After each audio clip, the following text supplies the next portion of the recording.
আমার প্রশ্নের জবাব তো তোমার কাছে আছে কনক, তাহলে চুপ করে আছো কেন?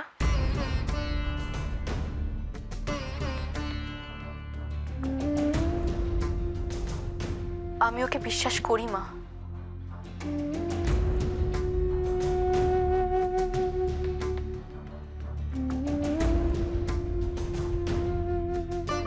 মামার কাছে বরাবর শুনে এসেছে স্বামী স্ত্রী একই শরীরের দুটো অংশ, তাই শরীরের একটা অঙ্গ যখন যন্ত্রণা পায় তখন তার সারা তো গোটা শরীরই পায়, তাই না মা?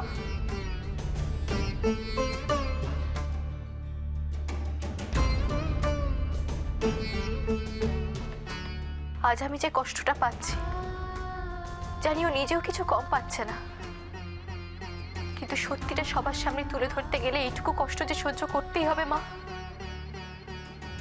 আমি জানি আমার স্বামী নির্দোষ,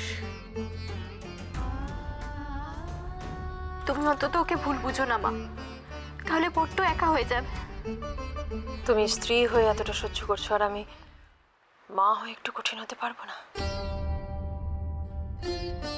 এতদিন তো অসুখটাকে ওষুধ দিয়ে ধামাচাপা দিয়ে রেখেছিলাম, কিন্তু এখন মনে হচ্ছে এটাকে উপড়ে ফেলার সময় এসেছে। আর তার জন্য তোমার আর আমার দুজনেরই মানসিক প্রস্তুতির প্রয়োজন কনক। মা তুমি? কনক, আমিও তোমার মতন বিশ্বাস করি আমার সাধ্যকে এতটা নিচে নামতে পারে না। তাহলে এত বড় নাটকটা কেন হতে দিলে ইন্দু?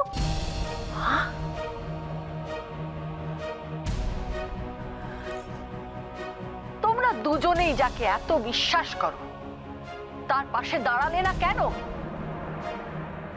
অন্তত তোমার কাছ থেকে আমি আশা করেছিলাম ইন্দু যে তুমি। রাঙামা, মাকে ভুল বুঝো না তুমি। মা কনক যেটা করেছে একদম ঠিক করেছে। ঝড়টা আরো বড় হয়ে আসার আগে। আমি বুঝি ইন্দু, আমার চুলে তো এমনি পাক ধরেনি, অনেক ওঠা পড়া ভাঙা গড়ার সাক্ষী আমার এই বয়স। হয়তো আরো কিছু অভিজ্ঞতা ভাড়ারে ভরে তবে আমাকে মুক্তি দেবেন ভগবান। আমি আপনাকে কথা দিচ্ছি মা, সবকিছু আবার আগের মতো হয়ে যাবে। কিন্তু তার আগে এটা তো বলো যে এখন যেটা হচ্ছে সেটার অর্থটা কি?